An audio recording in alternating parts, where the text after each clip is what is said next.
Hello and welcome to Views on News. I am Jawad. Tehami. In today's program, we are going to take up for discussion two important developments. One relates to caretaker Prime Minister Mr. Anwarul Haq Kakar's address at the Azad Jammu and Kashmir Legislative Assembly. And in the second segment, we are going to take the stock of the situation in Gaza and the associated developments. So let's begin with the first one. Prime Minister Anwarul Haq Kakar has deplored Indian Supreme Court's verdict against the special status of Indian illegally occupied Jammu and Kashmir that upheld the Indian government's action on 5th of August 2019 of revoking the Article 370. Prime Minister Anwarul Haq Kakar has termed the decision a flagrant violation of international law and the United Nations resolutions. The Prime Minister, while addressing the AJK Legislative Assembly session, said that Indian illegal actions cannot absolve her from international commitments on Kashmir and urged New Delhi to honor these commitments. He has also reiterated Pakistan's commitment to resolving the Kashmir dispute under the United Nations resolutions also. Prime Minister, while addressing this particular session, also has condemned Indian state-sponsored terrorism in the region, saying that the minorities are being targeted inside India. Also, caretaker Prime Minister Anwarul Haq Kakar visited the Yadgar-e-Shuhada to pay tributes to the martyrs who sacrificed their lives in the freedom movement of Jammu and Kashmir. The Prime Minister also laid a floral wreath at the Shuhada's Yadgar to pay homage to the valiant soldiers of the armed forces also. Prime Minister also had a meeting with the Prime Minister of Azad Jammu and Kashmir, Mr. Chaudhry Anwarul Haq, and Azad Jammu and Kashmir Legislative Assembly Speaker Latif Akbar in Muzaffarabad, and said hearts of Pakistanis beat with their Kashmiri brothers and sisters. He also said India's illegal actions will not shake Kashmiri struggle for freedom but further strengthen it.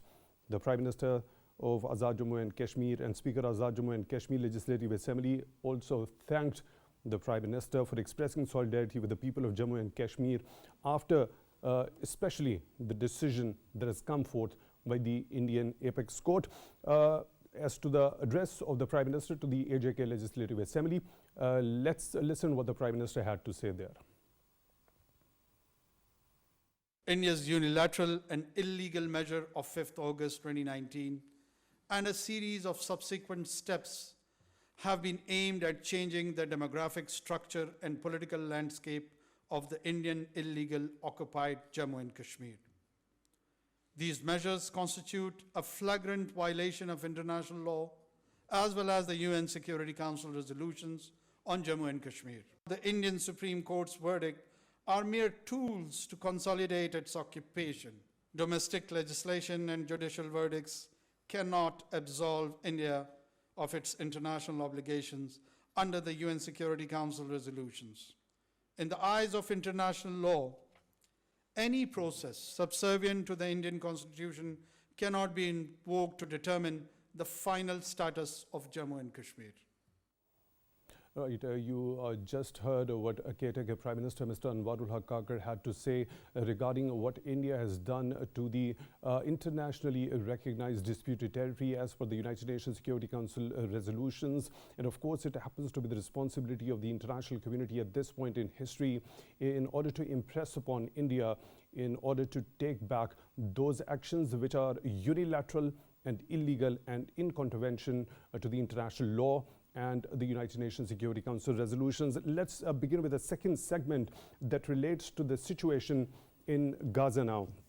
It's been over 2 months. We have seen disproportionate and indiscriminate bombardment on civilians in the besieged Gaza Strip when it comes to the Israeli authorities. And according to Gaza's health ministry, over 18,000 innocent people in the Gaza Strip have lost their lives and over 50,000 have got wounded. There has been a massive internal displacement in the besieged Gaza Strip, especially from the northern part to the southern part of this particular besieged strip. Now, the United Nations Human Rights Chief, Mr. Volker Turk, has said, let me quote him, he has described the situation in Gaza quote, well beyond breakdown, unquote. According to the UN satellite agency, nearly 40,000 buildings have been destroyed in the besieged strip, with another UN agency saying that 18% of the Gaza's infrastructure has been destroyed since the war began, since October the 7th. Also, the United Nations humanitarian coordinator for the occupied Palestinian territory, Lynn Hastings, says, let me quote her, that we all know that the healthcare system is or has collapsed, unquote. Also, the head of the United Nations Relief and Works Agency for Palestine Refugees says, quote, people in Palestinian territory were facing the darkest chapter of their history since 1948, and it has been a painful history, unquote.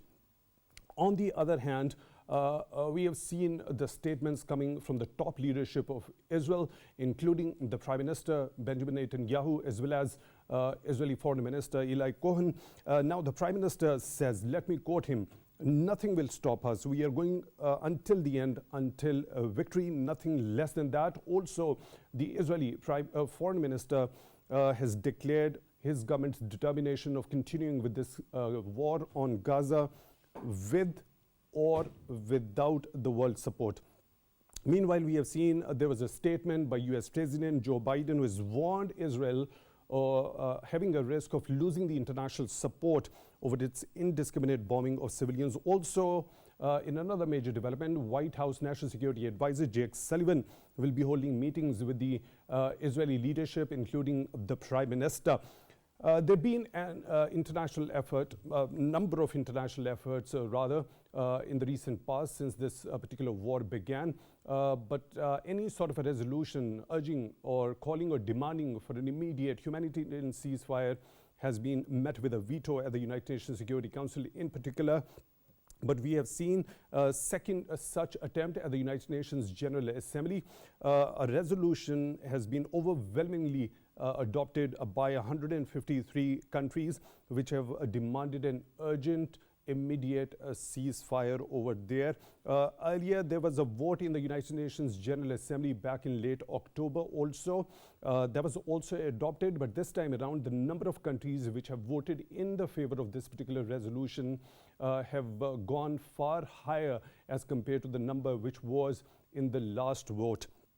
Now, we'll be bringing in our panelists to discuss as to what the situation right now there is in Gaza, what happens to be the responsibility of the international community, especially when we talk about the major Western powers. What's the responsibility of the United States in particular, and what does this particular number that increased from 121 to 153 in this particular vote of the United Nations General Assembly, what does it signify, what does it reflect, and what does it underscore, and who is going to ensure that this particular resolution is going to be taken up seriously, given the fact, the kind of statements which have come forth from the Israeli leadership.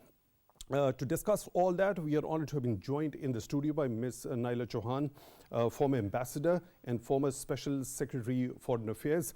Ms. Chohan, thank you very much for your time, for being with us on the show tonight. Really appreciate that. Also in the studio, we are honored to have been joined by Mr. Ahsan Durrani. He's director at the Policy Research Center. Mr. Durrani, thank you very much for your time, also for being with us on the show tonight. Really appreciate that. Let me begin the discussion with you, Mr. Chohan. Now, this particular United Nations General Assembly resolution, we all know that the UNGA resolutions are not legally binding. So why to go for that exercise if there is no legal binding of such resolutions? What do they actually signify? Well, let me clarify that this resolution is different from the earlier resolution in October, because at that time the UN Secretary General, Mr. Guterres, had not invoked Article 99 of the UN Charter. Now, invoking Article 99 means that if an issue is not resolved by the UN Security Council and any one particular member exercises the right to veto it, then given the humanitarian magnitude of the issue, the Secretary General can then call for an emergency meeting and the UN General Assembly can then take action. They can adopt resolution, and that resolution can be implementable either through sanction against the aggressor or even to the extent of sending troops on the ground for the ceasefire. Bearing that in mind, now that this resolution, because first it went in the General Assembly, then in the UN Security Council where veto was exercised, so that could not be implemented. Then the Secretary General decided to invoke Article 99 of the UN Charter. Subsequent to that, this particular resolution gains enormous importance, not only for the support and the large number of countries that supported it, but also that this would be implementable. It's different from the earlier resolution. So, okay, the kind of majority that we have seen in this particular one, and after the United Nations Secretary General invoking Article 99, so the two options that you've just mentioned, either sanctioning the aggressor or sending the troops for a ceasefire on the ground, who is going to ensure that it is implemented? Do we understand that it has got that legal binding effect? Yes, it does have a legal binding effect, and it would be the General Assembly that will decide. It won't be one particular country doing so. So now Israel is isolated. Earlier on it had American backing.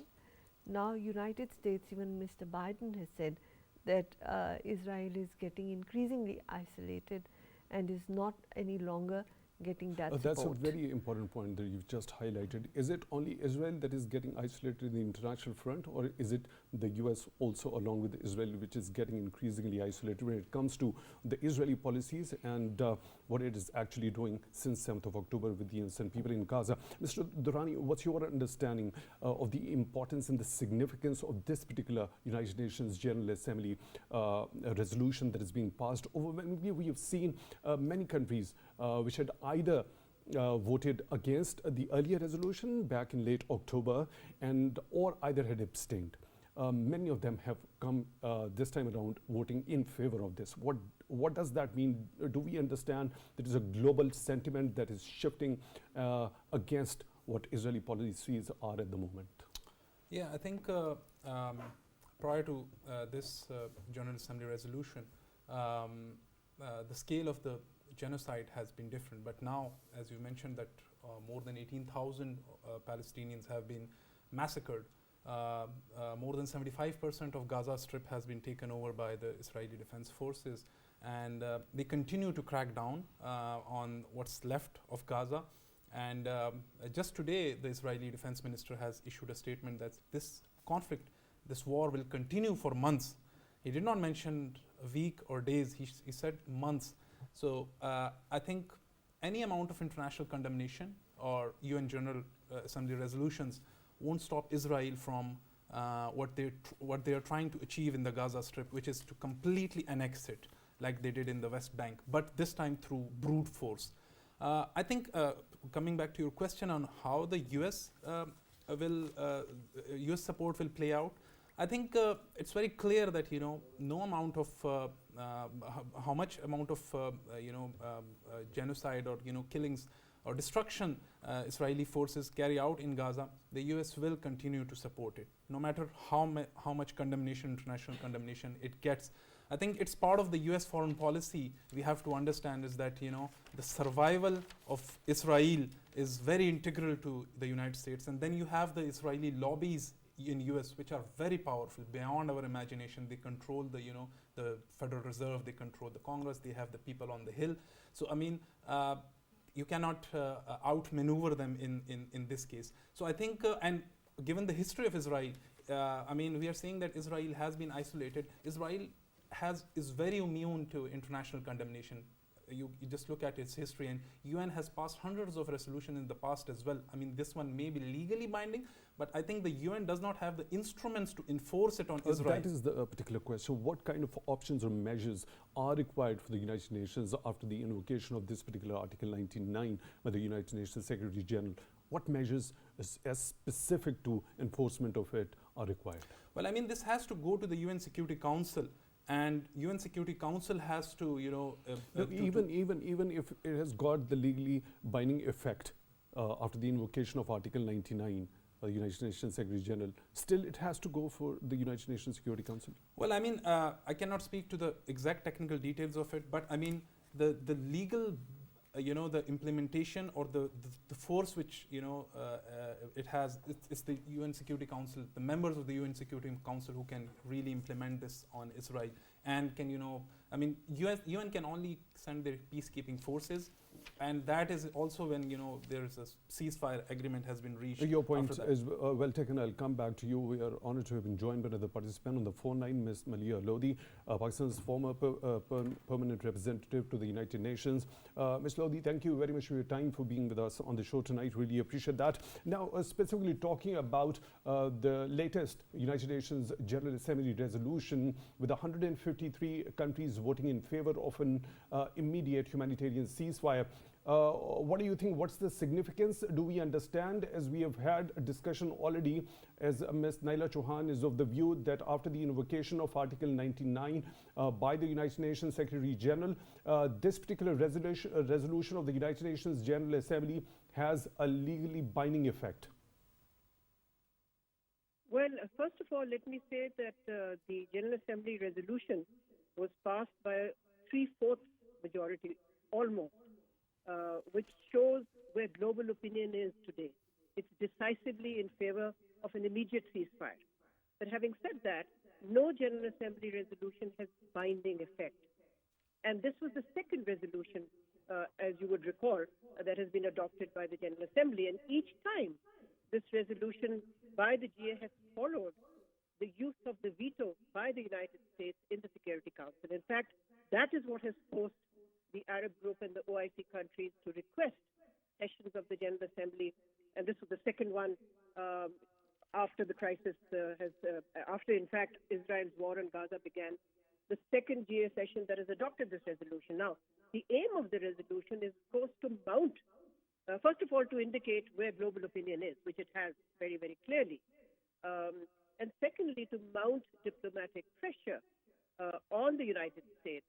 Because remember, when 153 states vote for a ceasefire, it means that most of America's European allies and others have also joined the demand for a ceasefire. But so far, what we have seen is the United States under the Biden administration remains unmoved. It is still opposing a ceasefire. It is still continuing in its blind support of Israel. And as I speak, the National Security Advisor of the United States, Jake Sullivan, is meeting with the Israeli officials. Now, we have to wait and see what that visit is all about.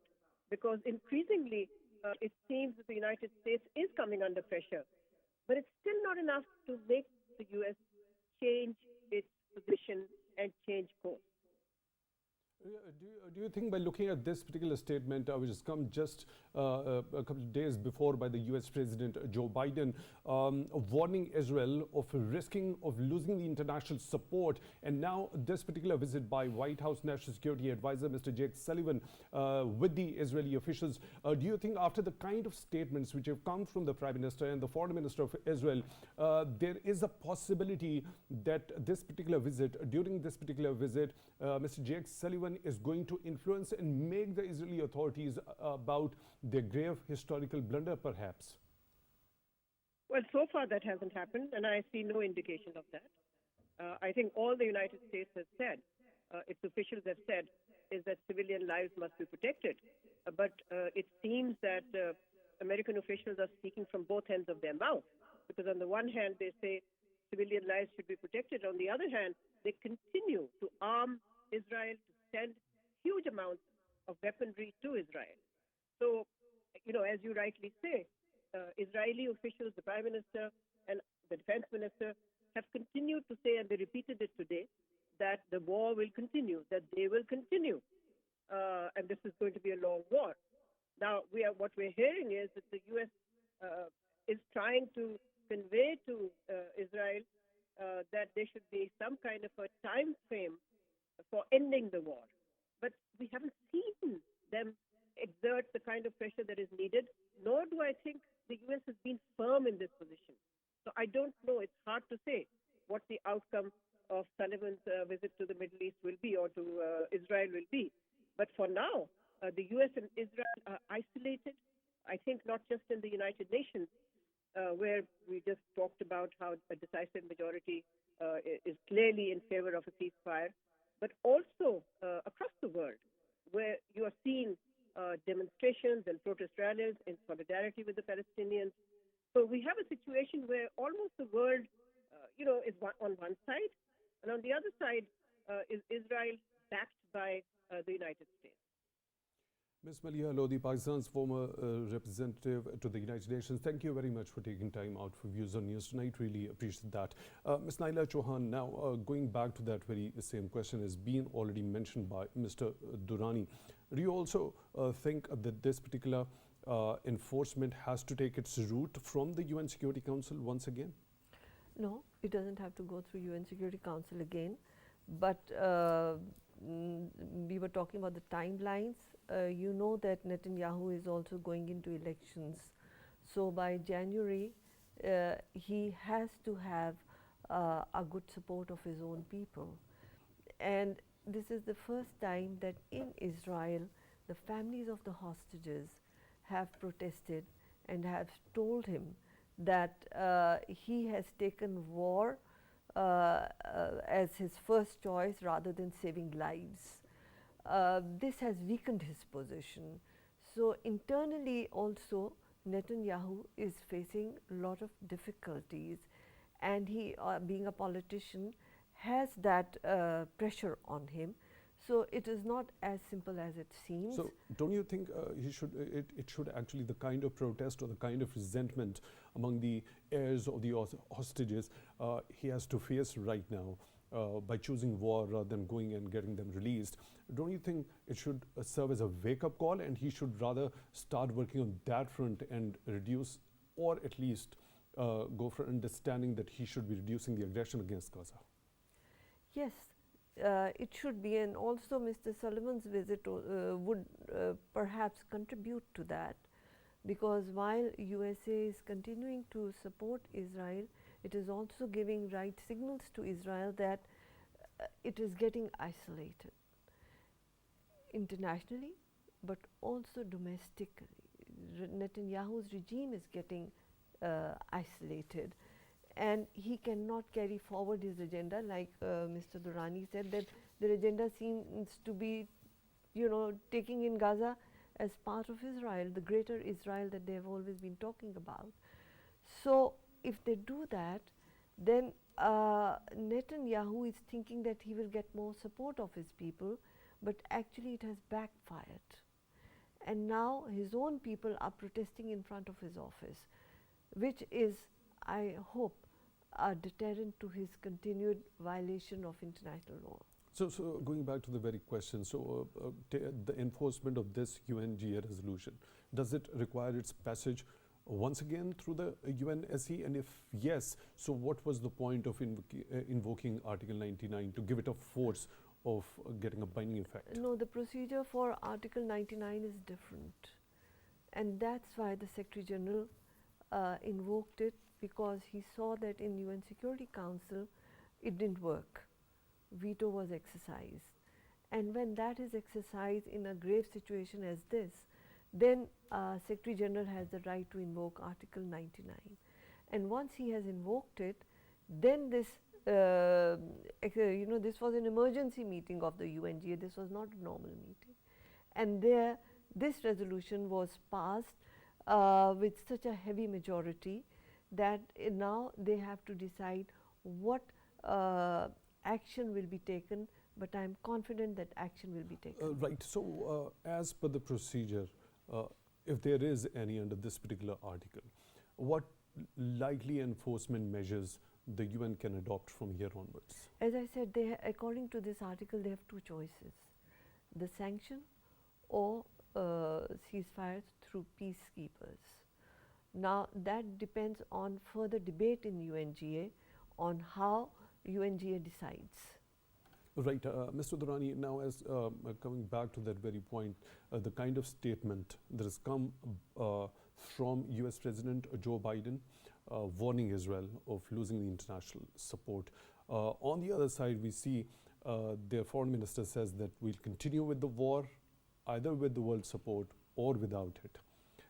Do you think the US is in a position, if they have finally realized that not only Israel as well as the US is also losing the international support when it comes to this particular crisis that has unfolded over the last 2 months, it could exert any sort of influence, especially during this particular visit of White House National Security Advisor Mr. Jake Sullivan on the Israeli authorities? I think US is not just losing international support.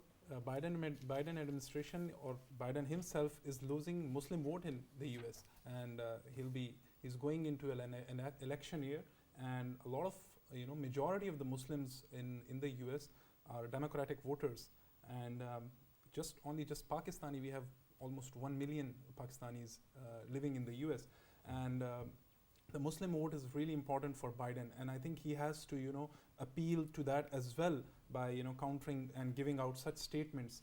But the core problem remains. I think it's it's inherent in the US policy to work towards the survival of the Israeli territory. And I think no matter how much statements come out, I'm usually the optimist in a room, but sorry to sound a bit pessimist in this situation, because the way I'm seeing it, that this conflict will continue, and it's not going to phase out anytime soon. Based on the statements that are coming from the Israeli ministers, based on the funding that US is giving out to the Israeli Defense Forces and the military equipment, the bunker busters, the missile technologies that they are giving out to Israeli Defense Forces. I think the words are not matching the actions, unfortunately. So this is the reason for my... Here's the scenario: 153 countries voting in the favor of an immediate humanitarian ceasefire. There are 10 countries which have voted against, including the United States of America as well as Israel. 23 abstained, including Britain and Germany. Now, 153 countries on one side, with only 10 countries going against it. When it comes to the public perception on a massive level globally, what does that depict in terms of that? Well, I mean, it has caused great damage to Israel, not just in terms of its, soft power per se, but also economically. Israeli-owned businesses, such as a lot of, I won't name them, but a lot of those businesses, their revenues have gone down significantly, and a lot of international publications have reported on that. So economically, it's they have faced huge challenges. But I think this is the cost they are willing to pay to complete their objective. And but the pressure on here is a very technical point: is the pressure from US, and this is based on their statements, is to on the Israel is to wrap up this project of complete annexation of the Gaza Strip as soon as possible with minimum civilian casualties. These are the instructions given to Israel. The US is not telling them to pull out or stop the annexation or stop its footsteps. Rather, they are saying that do it swiftly with minimum civilian casualties. And it's not possible to minimize civilian casualties in such a conflict. Just recently, I mean, since Israel has moved into the southern part of Gaza and the Khan Yunis district as well, they are giving out information access, or information to the residents of Gaza through social media to evacuate. Now, there is no internet connectivity, there is no telecommunication connectivity. How are you going to inform them through social media? So, I mean, things like these are just an eyewash for the international community. The so-called humanitarian zone that they have created. I mean, they're trying to push out these residents towards the Jordanian border, towards the Egyptian border. I mean, that's what they're trying to do here. So what are going to be the likely options of the innocent people in Gaza? I'll come back to you to have your detailed understanding of that. Now, Ms. Naela Chohan, when it comes to the global perception, the public opinion with this particular war, the kind of numbers we've got, Israel and the United States of America with 8 other countries on one side, with 153 on one side, what ideally should the public at large globally be taking out of it? Well, basically, it is the public at large which has led to it, because you saw all these protests in Europe, in United States, in North America. Many of the African countries have closed down Israeli embassies in their countries. So Israel is taking the brunt. How far will he be able to, how far that means Netanyahu will be able to carry it forward remains to be seen, but he is on a very heavy pressure internationally also. And it's not just the Muslim votes that Biden is worried about. There are many non-Muslim Americans who are also sympathizing with the atrocities that are taking place in Gaza. So there's a large number of American population which is protesting against these aggressions and calling for ceasefire. So Biden is also under pressure because he's also awaiting elections. Consequently, all this pressure and the public opinion internationally and domestically will inshallah lead to some kind of solution. At least being a diplomat, I am an optimist, but here, despite all the grim situation, I think that all the international efforts will take place, and the resilience of the Palestinian people. So there's been a development as to when we talk about the European Union as well as now by the UK also. There was an earlier development as far as the US is concerned that spoke of imposing the visa restrictions on those violent settlers in the West Bank, right? Because of the kind of violence that has increased since 7th of October. Now, when it comes to putting visa restrictions on the violent settlers in the West Bank, because the kind of violent situation that is erupted over there, that is as per the understanding of the EU, the United States, and the UK also. So what about this side of the territory, the Gaza Strip, the kind of violence, the kind of aggression that has been going for over 2 months now? Why not consider putting all those names who are involved in the merciless killing of the innocent children in the Gaza Strip, including the top authorities of Israel? Why the conscience of the European Union, the policy chief, and the UK and the US doesn't come to the fore in that case? Well, they have their own vested interests, number one. Number two, when you're talking about settlers, you're basically talking about Israelis who are settling there. They are not locals. And this is how the modus operandi in Israel has been, that first they send their armies, the army creates havoc, and it is followed by aggressive settlers who are armed, who then start settling in the vacuum that has been created, and that's how their expansion takes place. So they do have violent settlers as well, but the hostage issue has not ended. The negotiations will still continue. Netanyahu, even before the last exchange of hostages, had stated that this ceasefire is temporary. They didn't call it ceasefire, it was a truce, would be for a few days, and then he will continue, which he has. But now the tables have turned on him. I don't think he can continue for very long. Right, Mr. Durrani, the kind of damage that has been reported in the aftermath of this particular continuous aggression by Israel. Now, 18% of the Gaza's infrastructure has been destroyed. 40,000 buildings, as per the UN Satellite Analysis Agency. Now, the 80% of the damage is in northern Gaza. So, to this particular scale of the damage, the kind of massive internal displacement from up in the north to the south has taken place. Do you see any sort of reversal to this? Even a ceasefire happens to be, for example, let's say, most ideally so by tomorrow. So do you think even in that case, this reversal is going to be possible, or the rehabilitation or the reconstruction, the kind of emotional trauma the people in Gaza have been through over the last over 2.5 months? Yeah, I mean, not just infrastructure, which has been, you've mentioned the statistics, almost, destroyed. I was seeing the videos shot by a Palestinian journalist during these missile fires on buildings, on hospitals, on schools, on colleges, and he has been filming this through for the last 2 months. And believe me, I was horrified. My soul was shaken. That how can and I just want to give praise to the resilience of the Palestinians for for putting a smile on their face despite such horrendous and such traumatizing experiences. More than 6,000 or 7,000 children have been killed. Imagine the trauma that their parents have been will face throughout their lives. Their siblings will face.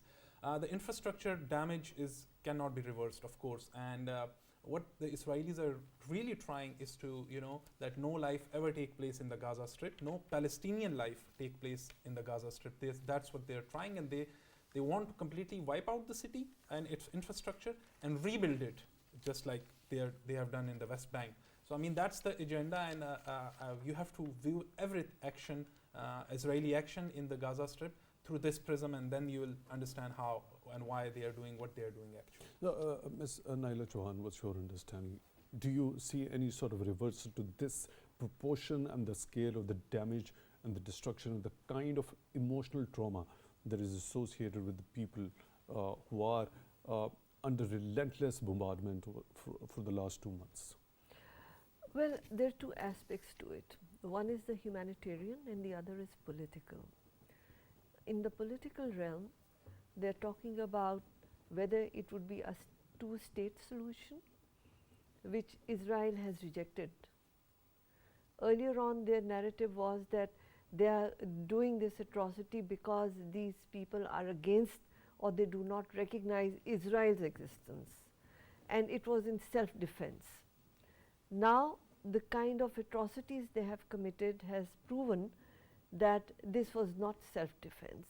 This was a different agenda, and they just want to build that bigger Israel. So that is political. Negotiations are about taking them back to the 1967 border. Israel is unlikely to agree to that. But the international community, the whole community that has voted in favor of this resolution, is calling for a return to 1967 borders.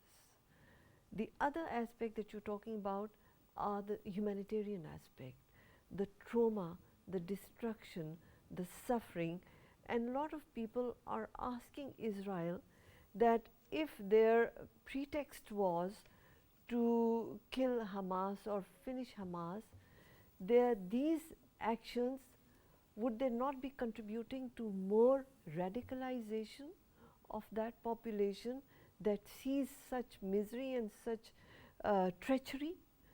And that is a question that Israeli leadership has to pose to itself also.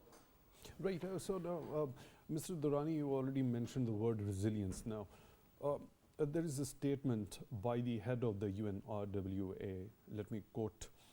It is unrealistic to think that the people remain resilient in the face of unlivable conditions of such magnitude, especially when the border is so close. I mean, there, of course, the resilience exists, but it might end at a certain point. That's what this particular statement depicts. What's your understanding? Yeah, I think there's a limit to human resilience, and the magnitude of atrocities that the Israelis have been inflicting upon the Palestinian children, women, and unarmed Palestinians is unknown to the modern history. I mean, it's a textbook example of genocide, what they are doing, and I think this will go down in history as they are doing it as a genocide. But what the history will remember is the duplicity of the world powers, the way they have abandoned the Palestinians, the way they have given a free chit to Israel. I mean, they can pass resolutions. I mean, just look at what the UK has done. I mean, this mess was created by the UK. This is a colonial mess that they have left, among other colonial mess that they have left all over the world, and they have abstained from the UN General Assembly Right. vote that called for a ceasefire in the Gaza Strip. So I think this is the putting the Palestinian resilience on one side. They are also showing a mirror to the world powers. Right, your point is well taken. Your last closing comments as to how history is going to remember this.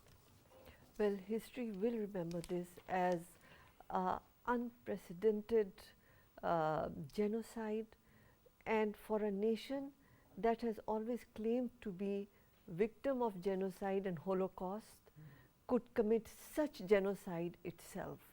This is a big slap on the Israeli claims that they have been making. History will remember it in very negative way. Ms. Naela Chohan, former ambassador and former special secretary of foreign affairs, thank you very much for taking time out for Views on News tonight and joining us in the studio.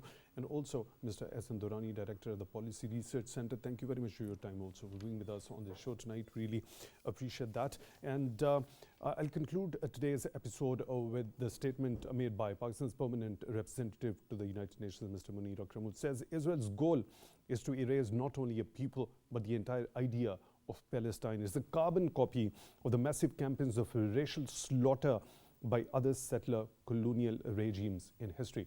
With that, we come to the end of today's show. Till the next one, take good care of yourselves.